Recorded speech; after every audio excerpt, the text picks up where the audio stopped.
C'est ça la Macronie, détruire, nous ruiner. Mais eux, est-ce qu'ils ne s'enrichissent pas sur cette destruction? Olivier Marleix. Olivier Marleix est l'un des premiers députés à avoir dénoncé la vente d'Alstom à l'américain General Electric. Président de la commission d'enquête, il a notamment saisi le parquet national financier sur un probable pacte de corruption entre Emmanuel Macron et une série d'acteurs financiers directement liés à l'affaire Alstom et qui auraient, selon certains médias, été donateurs de la campagne d'Emmanuel Macron en 2017. C'est quand même curieux, parce qu'à chaque fois qu'Emmanuel Macron s'occupe d'un grand chantier, d'un grand dossier, d'une grande entreprise, eh bien, il y a malversation. McKinsey, Uber, les autoroutes, Alstom, Nestlé. Et la question qu'à chaque fois on se pose, combien de rétrocommissions? Et ceux qui savent, comme vous le voyez avec Olivier Marleix, disparaissent. Et lorsqu'on aborde le renouvelable, on est effrayé du montant. Une galette de 300 milliards. Et en plus, vous le savez, ce renouvelable est inutile et monstrueux. Oui, cela donne une petite idée des montants des dessous de table. Le renouvelable, donc. Je l'ai dit tout à l'heure, si notre consommation et l'électrification ne se passent pas, on va se retrouver avec une obligation de consommer cette électricité. Donc on a le choix, soit on efface et on paye les opérateurs, on disjoncte les parcs photovoltaïques et ils touchent l'argent de l'État pour compensation de charges service public, ou alors quand le prix est négatif, là c'est encore mieux, et personne ne paye et ils feront faillite. Ou alors on décide de modérer un peu la chose.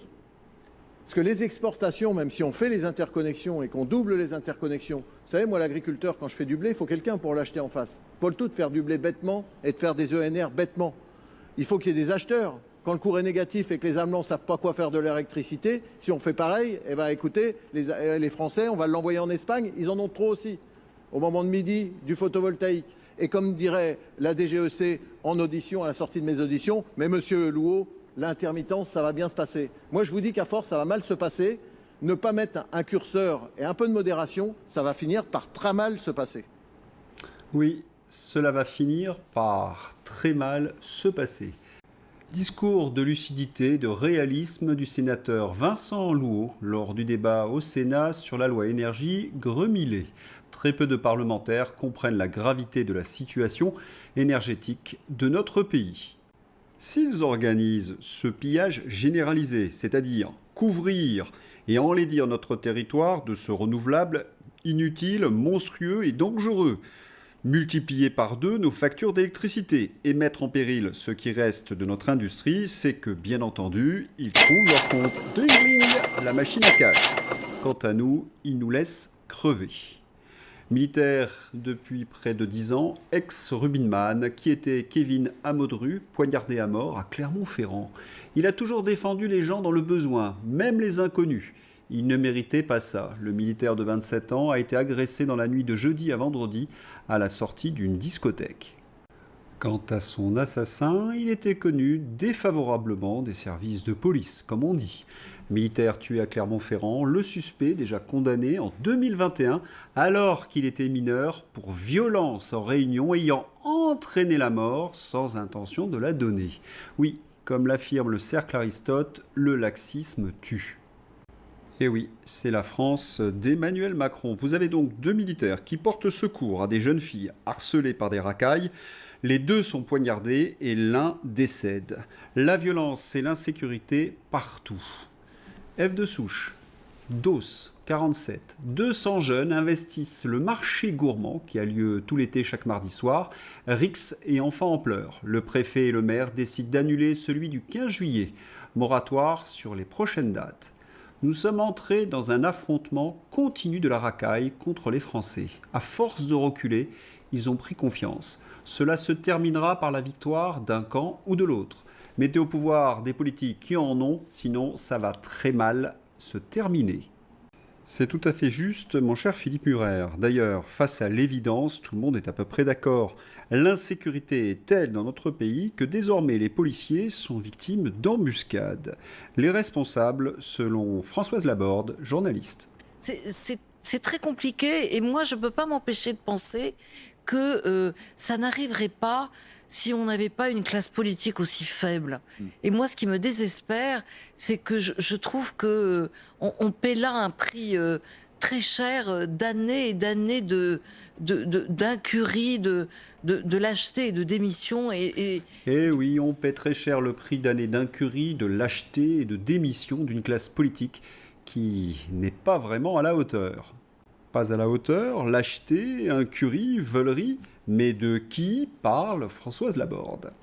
Emmanuel Macron et son discours du 13 juillet. L'engagement est inestimable. Il l'est d'autant plus que nous vivons un moment de bascule. Nous en apercevons depuis longtemps l'imminence et ces bascules sont aujourd'hui effectives. Et sans doute jamais, depuis 1945, la liberté n'avait été si menacée et jamais à ce point. Notre liberté n'a jamais été aussi menacée depuis 1945, lance Le Poudré. Le Poudré a raison. La liberté du peuple français a été réduite sous sa présidence et reste davantage en danger tant qu'il reste à ce poste. La menace, c'est lui.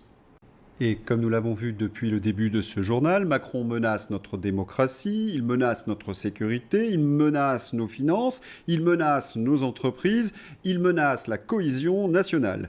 Oui, la grande bascule, c'est lui. Et il ne s'arrête pas là. Pour être libre dans ce monde, il faut être craint. Pour être craint, il faut être puissant.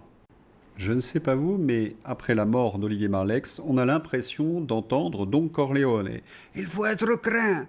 Mais bonne nouvelle, tout ce petit monde est en train de s'écrouler. Prenez par exemple France Télévisions. La télé est en train de crever. Ça y est, Stéphane Sidbon-Gomez, directeur des programmes de France Télévisions, ouvre les yeux et découvre le monde. Audiovisuel public, le chantier de la colère. Delphine Ernotte. Son bilan n'est clairement pas bon. Entre gabegie, jeunisme et choix stratégiques contestables, souffle une petite main de France Télévisions. Triste nouvelle, les réseaux sociaux ont annoncé la mort de Thierry Ardisson. Alors que plusieurs sources annoncent la mort de Thierry Ardisson, sa compagne Audrey Crespo-Mara a formellement démenti l'information. Honte à vous, non, mon mari n'est pas mort. Mais quelques heures plus tard, la presse unanime, mort de Thierry Ardisson, l'irrévérencieux homme en noir.